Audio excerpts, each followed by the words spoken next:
नाशिकमधील आदिवासी शेतकऱ्यांनी पुन्हा एकदा आंदोलनाचा इशारा दिलेला आहे। प्रकल्पासाठी जमिनी घेतल्या मात्र अध्यादेश न काढल्यामुळे शेतकरी चांगलेच आक्रमक झाल्याचं बघायला मिळतंय। 15 दिवसांनंतर सुद्धा अध्यादेश न काढल्यामुळे प्रकल्पग्रस्त शेतकरी आता आक्रमक झालेले आहेत। जिल्हाधिकारी कार्यालयासमोर आंदोलन करण्याचा इशारा सुद्धा दिलाय। आंदोलन करून देखील दखल न घेतल्यामुळे प्रकल्पग्रस्त शेतकऱ्यांनी आंदोलनाचा इशारा दिलेला आहे। अधिक माहिती देतात आमचे प्रतिनिधी किरण ताजने। किरण, शेतकरी खरं तर आक्रमक झाल्याचं आपल्याला बघायला मिळतंय। आंदोलन करून सुद्धा दखल घेतलेली नाहीये, नेमकं काय घडतंय?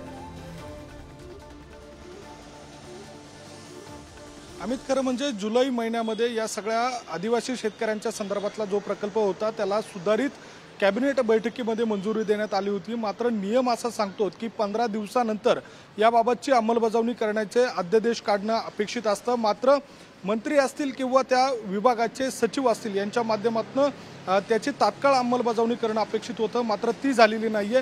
त्यामुळे आदिवासी जे शेतकरी आहेत त्यांची जमीन एका बाजूला घेण्यात आलेली आहे आणि दुसऱ्या बाजूला प्रकल्प देखील पूर्ण होत नाहीये। त्यामुळे पाणी टंचाईचा प्रश्न तर त्यांना सतावतोच आहे, मात्र दुसऱ्या बाजूला जमीन अधिग्रहित करून त्याचाही मोबदला मिळालेला नाहीये। त्यामुळे इकडे आड तिकडे वीर अशी या सगळ्या शेतकऱ्यांची आणि एकूणच कंत्राटदाराची भूमिका देखील आपल्याला बघायला मिळते। त्यामुळे संतप्त झालेले हे सगळे आदिवासी शेतकरी आज जिल्हाधिकारी कार्यालयावर येणार आहे।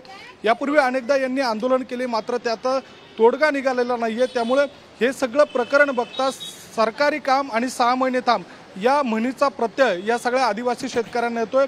आजच्या दिवशी हे सगळे आदिवासी शेतकरी नाशिकच्या जिल्हाधिकारी कार्यालयावर येणार आहे, या ठिकाणी धरणे आंदोलन करणार आहे आणि एकूणच शासकीय कार्यालयामध्ये ज्या प्रकल्पाच्या संदर्भामध्ये अंमलबजावणीच्या संदर्भामध्ये जो अध्यादेश काढणं अपेक्षित होतं तो जोपर्यंत मान्य होत नाही तोपर्यंत अशा स्वरूपाचा जो संताप आहे तो या सगळ्या आदिवासी शेतकऱ्यांचा आपल्याला बघायला मिळणार आहे। त्यामुळे शासन पातळीवर लवकरात लवकर या सगळ्या आदिवासी शेतकऱ्यांची आणि सारस्थ जो लघु पाटबंधारे विभागाअंतर्गत येणारा जो प्रकल्प आहे त्याची लवकरात लवकर अंमलबजावणी करण्याची मागणी या सगळ्या शेतकऱ्यांची आहे। त्यामुळे भविष्य काळामध्ये सरकार नेमकं काय भूमिका घेतं हे बघणं महत्त्वाचं असेल। धन्यवाद किरण या सगळ्या